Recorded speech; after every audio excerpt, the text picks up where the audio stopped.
UFO sightings in South Africa. For more freaky stuff, you better stay tuned. Tomz.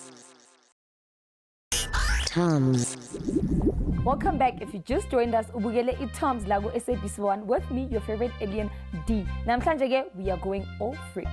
Another branch of paranormal science is, of course, the mystery of unidentified flying objects. Onjengoba niyazi UFOs. Not that I have anything to do with it. For hundreds, possibly thousands of years, people have seen unidentified flying objects around the world. There are, of course, a couple of explanations for most of these sightings. It's known fact that the human eye and brain can play tricks on us. Most of the time, UFO sightings are caused by blimps, aircraft, star activities, flares used by the militaries. But there are incidents where even the experts, including the military and astronomers, are unable to explain the sighting. Kukhonzima ucabanga ukuthi umhlaba uvakashelwe by beings from other universe. Beka mina nje. But the extraterrestrials as more recently, they have swept human beings all over the world into a frenzy. But I got Roswell in New Mexico City in 1947, where the first claimed alien spaceship crashed. First, the military wrote about alien flying disc, but someone changed the story about it. It was only the debris from an experimental high-altitude surveillance balloon, but was hollow. In 1978, physicist Stanton T. Friedman, only involved in the recovery of this debris, really able to the military out of nearly an alien spaceship and only passengers of which autopsies were done on. But Edgar Mitchell, Edgar came forward after years of working for NASA, saying that there are aliens out there and the government doesn't want anyone to know about it. It is because they have no control over the situation. But Wabangata remains skeptic. In 1969, America, no US citizen is allowed to have contact with any extraterrestrials or their vehicles. Also, if there is no life out there. Earlier, Utambega nama ghost hunter. Let's see if he copes in helping them hunt for ghosts. So we're ready for fun back over to investigation. I'm still with Mitch. And then there are only two new colleagues he saw. And they're going to help with the investigations. They're guests in the hotel. So we're ready to go find some ghosts. Let's do this.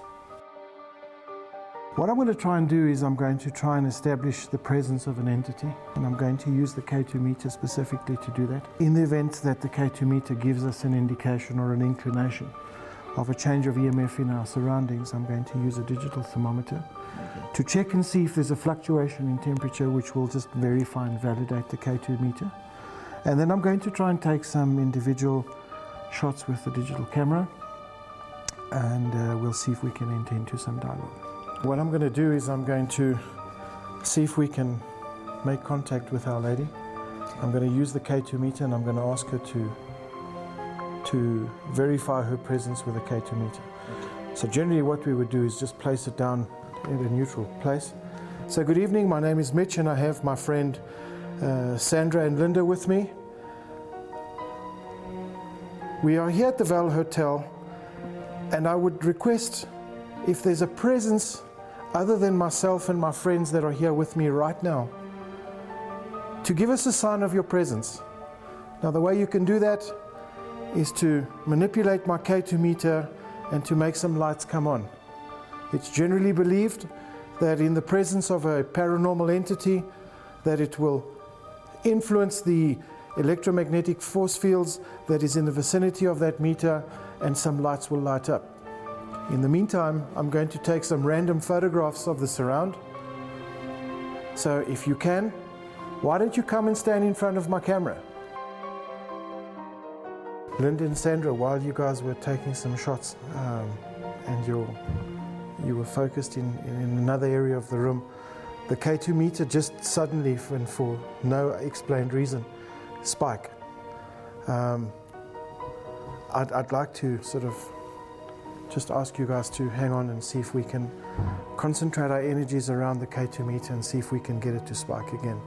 So can I ask you for one last time, if you are here with us and you're trying to make communication with us, I'd like you to just switch those lights on for us, just even if it's for a second or so.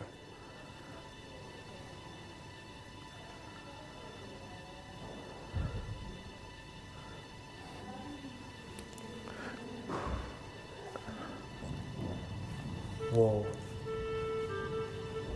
So is that a sign of a paranormal activity? It certainly seems that it reacted to my question. Because even the timing was... The timing was absolutely impeccable. It was spot on. And very, very often, and what we have found is that we would like to engage in dialogue with entities and spirits, but spirits and entities engage in dialogue with us on their terms and conditions, not on ours. What have you found, Sandra? Temperature seems to have dropped from 20 in this area to 19 in the area. Okay, so we've had a temperature decrease of 1 degree Celsius, which is not really significant, but why would it have dropped 1 degree in the last 5 minutes? That's just not right.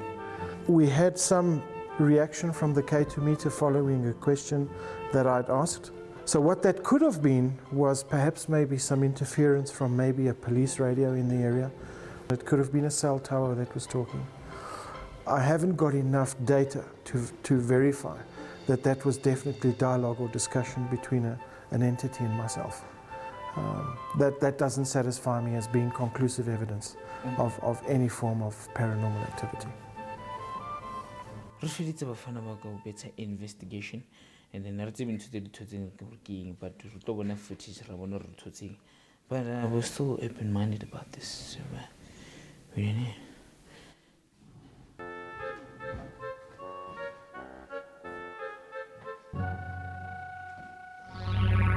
This scientific theory remains a theory. Nothing has been proven, and the cause of death is a mystery.